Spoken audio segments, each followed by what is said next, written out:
The music started, and when I tell it, I still have my hair popping up. Everything, the silhouettes he showed, the way he was presenting his concept of using whatever to make fashion. Plastic hoods, ropes, everything could be fashion. He showed that clear. The kids started walking with the models because they loved it so much, and everybody made it happen.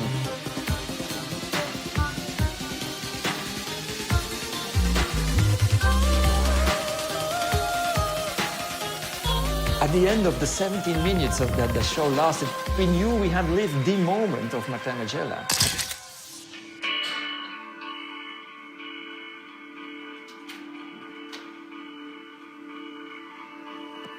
Martin Margiela est différent des autres, c'est parce qu'il n'a pas faibli dans son point de vue. Il a imposé un regard, il s'est concentré sur une manière de rediscuter les formats de la mode, le système de la mode. Il n'a pas fait qu'introduire des nouveaux vêtements. Il l'a fait, mais en plus, il a recommandé le système de la mode qui était déjà très largement perverti et très largement dominé par l'argent.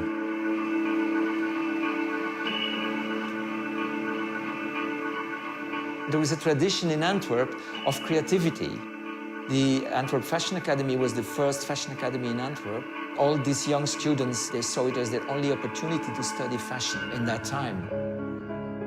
The Antwerp Six was like an informal group of friends. Martin was not part of that informal group, but we call him the seventh member because his history is so much interwoven with their history because they studied together at the fashion department of the Antwerp Academy.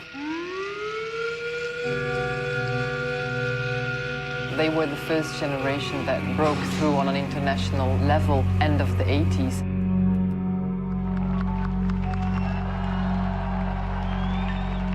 It was a moment, it was the first moment people thought that Belgium could possibly produce anything. It was the moment that Antwerp became important.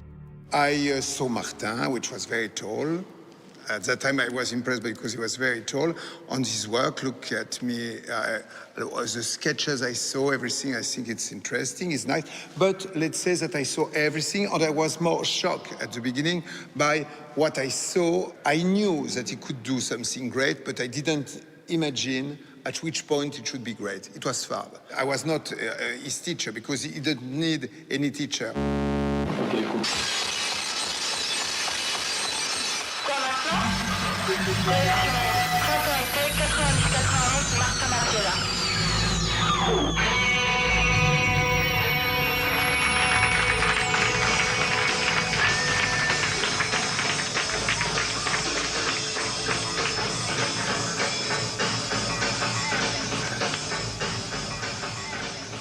It was like we were like totally obsessed by clothes.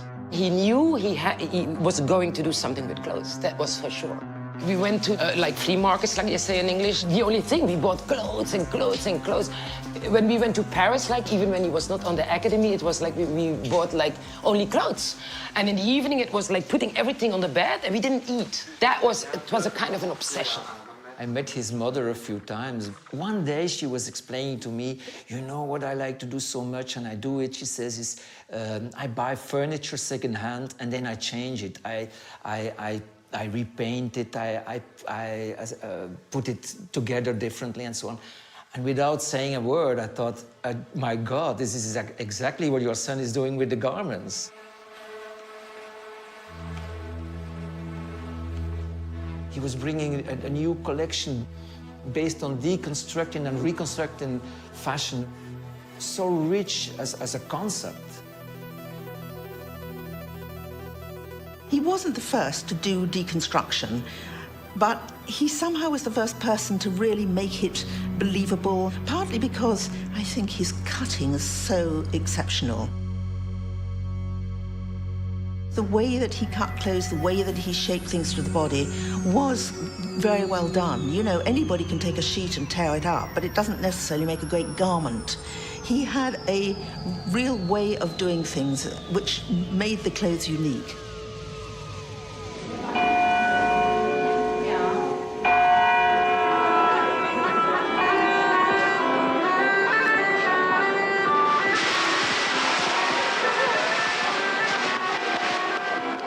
every show was different and every show was going to the balls, as we can say. It was really going very deep. It was fashion in its most honest form. There was such a stampede to get in that people were worried for their lives. Everybody wanted to be in. Everybody wanted to be there. There was hysteria in fashion.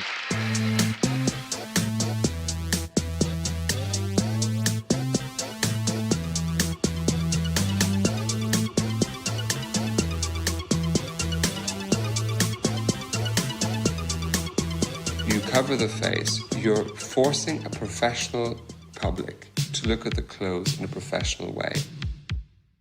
Look at the clothes and not who's wearing them. But he was against the idea of the glam model in any shape or form. And he deliberately used, not awkward people exactly, but for the men's shows and the women's, people who had not a typical form or figure or face, and certainly not hairstyle.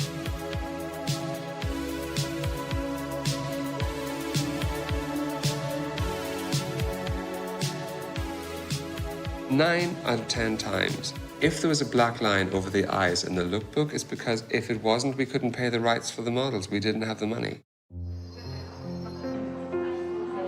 But never was he going to be able to compete by having who, Kate Moss, whatever, if he wanted them. And so he was presenting clothes without a model's persona.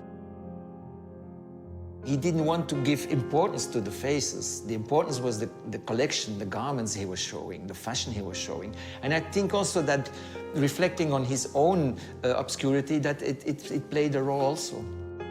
As he saw his colleagues in the industry become increasingly mediatized, I think he saw that his anonymity is a real advantage to his day-to-day life, that he doesn't have that added pressure of people sort of coming up to him or having to sort of feed that beast, as it were.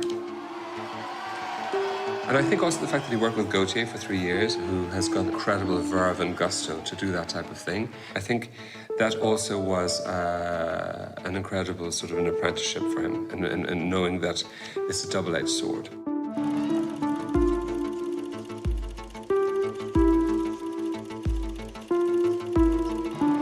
It's pretty smart to be the Greta Garbo of fashion. And by not showing his identity, I think that Martin Margiela became more exciting. People wondered what he was like. There was a mystery that surrounded him.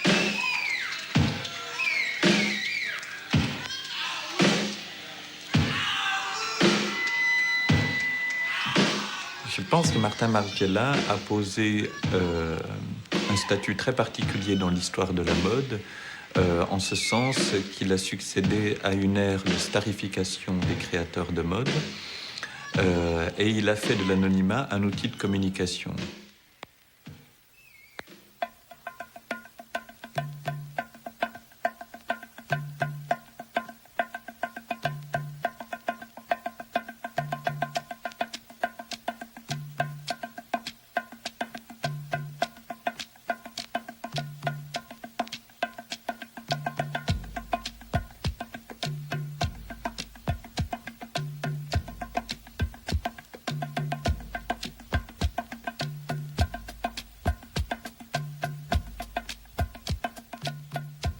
Chaque couturier doit savoir que lorsqu'on a travaillé 10, 20, 30, 40 ans, c'est un grand moment, c'est une grande période. C'est un travail dur de faire de la mode, c'est beaucoup de collections, c'est beaucoup de saisons.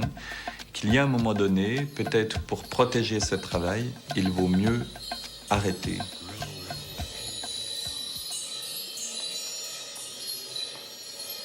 Martin said what he needed to say, and I personally think that it's ultimately admirable when a person knows that he or she said what they had to say and basta. It's what more people should do.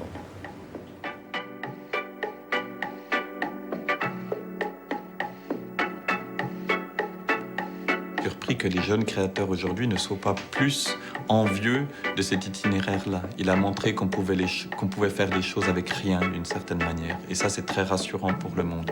Il a, en ce sens, qu'il a démodé tout le reste à une époque.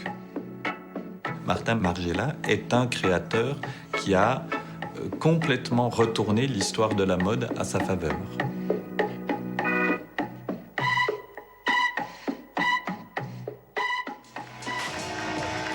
Et Martin Margiela est allé un peu plus loin que tous les autres en disparaissant complètement.